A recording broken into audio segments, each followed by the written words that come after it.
After losing the boat during an accident, an unconscious Jen washes ashore on an island.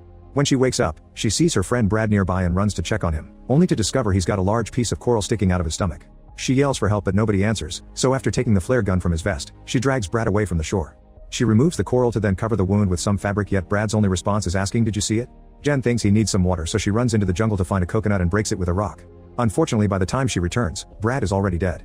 Afterward, Jen explores the island, but walking down the beach just makes her do a full circle until she's back where she started. Then she explores the jungle and finds a bunch of stuff that's been there for a while, judging by its condition. Jen yells for help again but nobody answers, so she searches the bag and finds some medicine. Next she checks the cooler and finds some sealed soda bottles.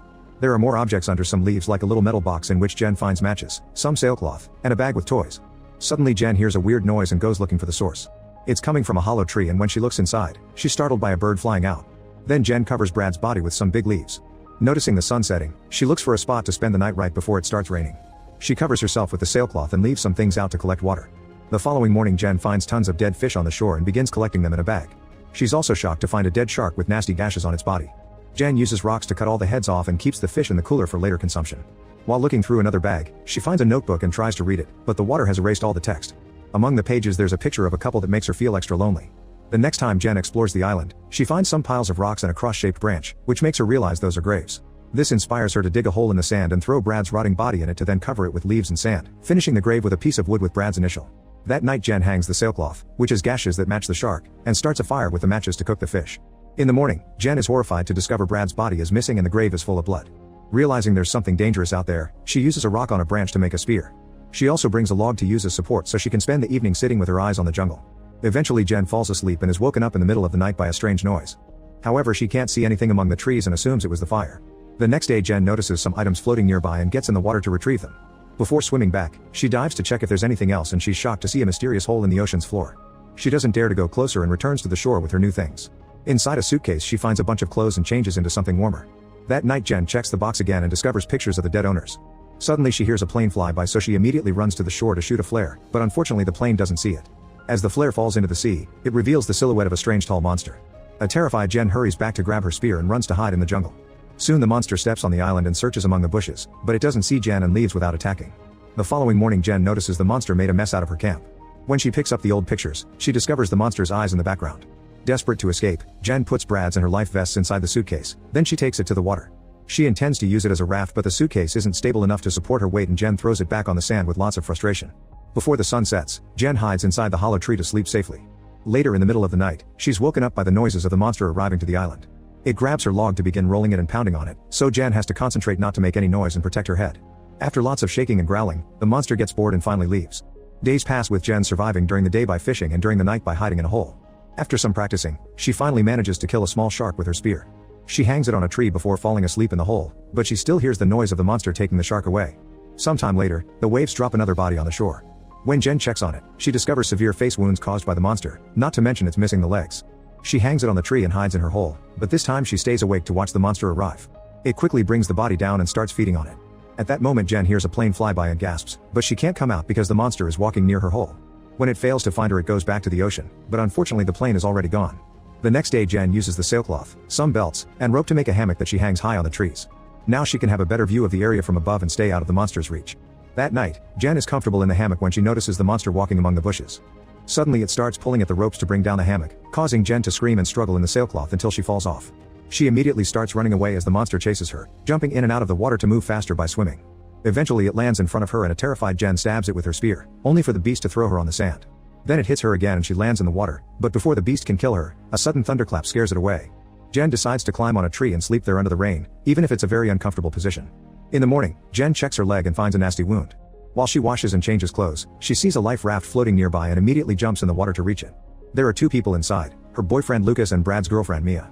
Jen helps them reach the shore and the couple reunites with a tight hug. Then Jen shares her fish and the sodas while trying to tell her friends about the monster, insisting they should use the raft to leave.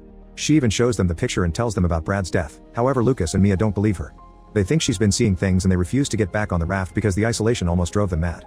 Afterward, Jen announces she'll get more food and borrows Lucas' Swiss knife. When she opens it to clean the fish, she notices blood on the blade and gets suspicious. She tries to convince her friends to leave again and an argument ensues that ends with Lucas yelling at her. Later, while Lucas and Mia are distracted, Jen gathers her things and puts them in the raft before pushing it to the ocean to escape. However, her friends see her and run to stop her. Lucas grabs Jen and in the struggle, she kicks Mia in the face. Furious, Mia retaliates by knocking Jen out with an oar. It's nighttime by the time she wakes up and she's horrified to discover her friends have tied her to a tree.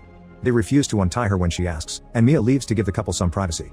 Lucas begins complaining about Jen's attitude, mentioning how he had been having fun in the boat with his friends yet she wasn't happy and even threatened to break up with him. Jen thinks this isn't the right moment to discuss their relationship, but Lucas keeps going, yelling about how Jen has no home, no money, and no life without him. He thinks she had no right to try to abandon him on the island after everything he did for her. As Jen insists on leaving and talking later, Lucas points out she's sounding too much like his friend Zach, but he doesn't say what happened to him. Meanwhile, Mia is walking on the shore and notices some fish pieces in the water. Suddenly Lucas and Jen hear Mia scream, so Lucas grabs a torch and runs to help her. He finds the monster killing Mia and hits it with the torch, only for the beast to push him away. Then it jumps into the sea and takes Mia with it. By the time Jen finally cuts the ropes off, it's too late, there's only blood left in the water. The next morning Lucas finally agrees to leave in the raft with Jen. They work together to get a bunch of fish and cook them all with a fire made from the last match, this way they can bring provisions to the trip. Afterward they put all their things in the raft and take off at last. Inside the raft, Jen is surprised to see multiple bloodstains. As Lucas starts to row, he suddenly sees the creature swimming under them. Its claws reach out to attack Lucas, who immediately hides inside the raft and Jen closes it up. However, the monster doesn't give up and starts scratching the bottom of the raft. After a few hits that make the whole structure shake, the monster punches a hole and pokes its head in. Jen immediately kicks it and Lucas starts shooting the flare gun. The first time he misses, but the second flare lands in the beast's mouth. The duo then uses the chance to push it back into the water with the spear. For a second they think they're safe, however the creature reaches through the raft base again and drags Jen underwater, intending to take her to his hole. While she struggles against its hold, Jen remembers Lucas' dagger and uses it to stab the beast, who lets go of her and swims away. At that moment it sees Lucas jumping in the water to rescue Jen and quickly swims towards him, grabbing him at the last second to then drag him into the hole. After yelling in grief, Jen swims back to the shore and notices the fire they supposedly put off still has a little spark left. Jen runs to work on rekindling it until proper flames appear again.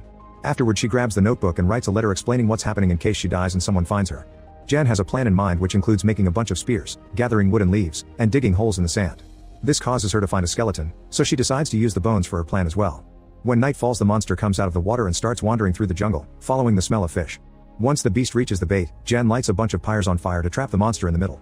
Then she surprises the creature with her spear, stabbing it once before running to hide behind a tree. The monster goes looking for her and Jen waits to have its back on her so she can stab it with a bone, only to quickly be knocked down. She doesn't give up and immediately stabs the monster again, so this time it hits her hard enough to send her flying. Noticing that the beast is bleeding and in pain, Jen decides to keep on fighting. She stabs it over and over again with any piece of bone she can find, sometimes getting hit in the process.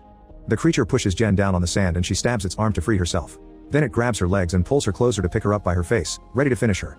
Jen takes out one last piece of bone and repeatedly stabs the wound she left earlier to force the monster to drop her. It hits her with its claws one more time, however the pain is too much and it can barely move anymore. Jen uses the chance to run back to the beach and grab more spears. Soon the monster catches up to her, but after roaring very loudly it collapses on the sand. Since it's still breathing, Jen stabs it with the spear until it's finally dead for good. Then she takes a piece of its very hard shell and uses it to cut the monster's head off. With the head as proof of what happened, Jen begins making her way to the raft while the jungle burns behind her.